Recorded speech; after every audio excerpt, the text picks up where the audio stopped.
Good morning students. आज का जो हमारा टॉपिक है वो है कि संगीत में जो राग हैं उनके वर्गीकरण की नियमावली क्या है। तो सबसे पहले हम समझ लेते हैं वर्गीकरण क्या होता है। तो वर्गीकरण के बारे में हम ये कह सकते हैं कि जब एक ही विषय वस्तु की कई सामग्रियां एक ही जगह उपस्थित हों और उन्हें उनके गुण, दोष अथवा उनकी समानता, विसमानता के आधार पर उनको कैटेगराइज किया गया हो, अलग अलग रखा गया हो, तो वह जो क्रिया होती है वह वर्गीकरण कहलाती है। फॉर एग्जाम्पल आप समझ सकते हैं कि हम लाइब्रेरी में जाते हैं तो लाइब्रेरी में किताबें रखी हुई हैं, तो एक ही चीज, लेकिन उन किताबों में भी कोई केमिस्ट्री की होगी, कोई फिजिक्स का होगा, कोई म्यूजिक का होगा, कोई हिस्ट्री का होगा। तो इन सबको अलग अलग रैंक में हम रखते हैं ताकि उनको ढूंढने में आसानी हो। तो ये क्रिया जो होती है यह वर्गीकरण कहलाती है। क्योंकि हमारे संगीत का इतिहास भी बहुत पुराना है, इसलिए वहां से लेके यहाँ तक जहां आज हम हैं आधुनिक काल में, इस समयावधि में संगीत में अमूलचूल बहुत सारे परिवर्तन हुए। तो उन परिवर्तनों को किस प्रकार कैटेगराइज किया गया, आज हम उसी विषय में चर्चा करेंगे। तो संगीत का जो इतिहास रहा, रागों का जो एक बड़ा इतिहास रहा, आज उनका हम वर्गीकरण यहाँ पे करेंगे कि किस प्रकार से वो सतत आगे बढ़ते गए, उनकी नियमावली समयानुसार बदली गई, चलन के अनुसार बदली गई। तो इस टाइम पीरियड को हम 3 भागों में बांटते हैं। पहला हमारा प्राचीन काल है, दूसरा हमारा मध्यकालीन और तीसरा हमारा आधुनिक राग वर्गीकरण का समय चल रहा है। तो आज के वीडियो में मैं आप लोगों को सबसे पहले प्राचीन काल के वर्गीकरण की जो पद्धति है उसके बारे में बताऊंगा। तत्पश्चात नेक्स्ट वीडियो में मैं मध्यकालीन बताऊंगा और उसके बाद फिर आधुनिक। तो आइए चलते हैं और समझते हैं कि प्राचीन काल में राग वर्गीकरण की पद्धति क्या थी, किस प्रकार से हम प्राचीन काल में रागों का वर्गीकरण किए।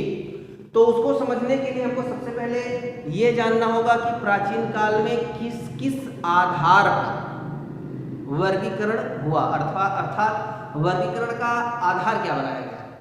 तो जो सबसे पहला आधार बनाया गया वो था हमारा जात वर्गीकरण, उसके बाद आया ग्राम राग वर्गीकरण, उसके बाद आया 10 विधि राग वर्गीकरण, फिर आया शुद्ध, छायागत और संकीर्ण वर्गीकरण।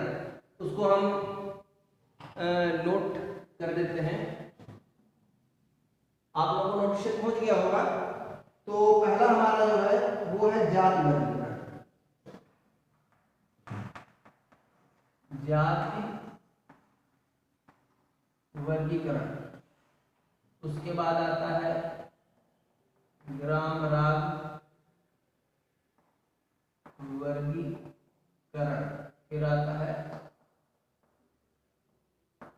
10 विधि राग वर्गीकरण, उसके बाद आता है छायागत और संकीर्ण वर्गीकरण। तो जो जाति वर्गीकरण हमारा है इसका आधार क्या है। कुल भरत मुनि के अनुसार गायन का जो प्रचलन था उस समय स्वरों में जो विशेष चीजें उपस्थित थी, जैसे 10 चीजों का उन्होंने एक समन्वय बनाया। वो 10 चीजें क्या क्या थी?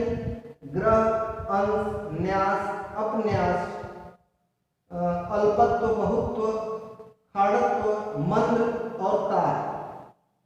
ये 10 चीजें मिलाकर के राग का निर्माण करती थी। जहां ये 10 गुण विद्यमान थे वहां पे राग का निर्माण होता था।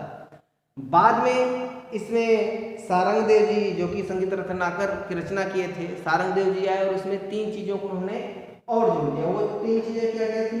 संन्यास, विन्यास और अंतर्मान।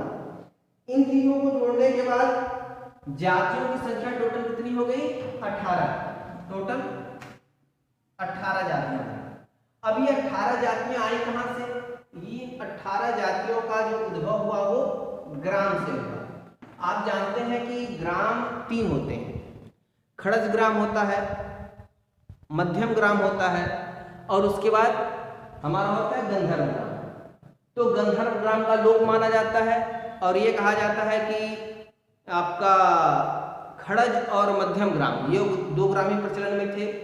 तो खड़ज ग्राम से 7 और मध्यम ग्राम से 11 जातियां ली गई। इस प्रकार टोटल 18 जातियों का निर्माण हुआ।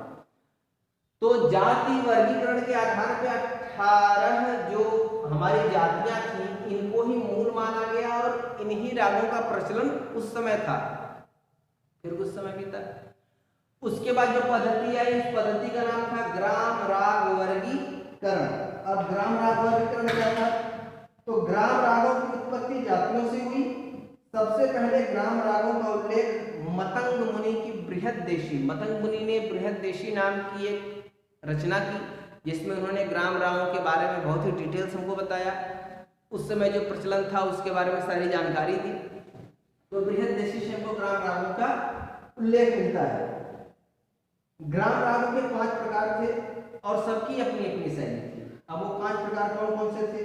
शुद्ध ग्राम राग, भिन्न ग्राम राग, गौड़ ग्राम राग, बेसर ग्राम राग और साधारण ग्राम राग। तो जो शुद्ध ग्राम राग था उसकी संख्या मानी गई 7। ये था शुद्ध ग्राम राग। जो शुद्ध ग्राम राग थे उनकी संख्या 7 मानी गई।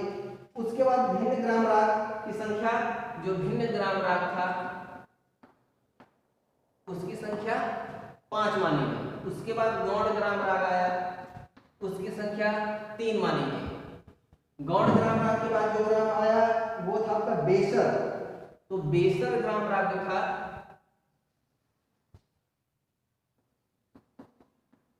बेसर ग्राम राग, इसकी संख्या 8 मानी गई।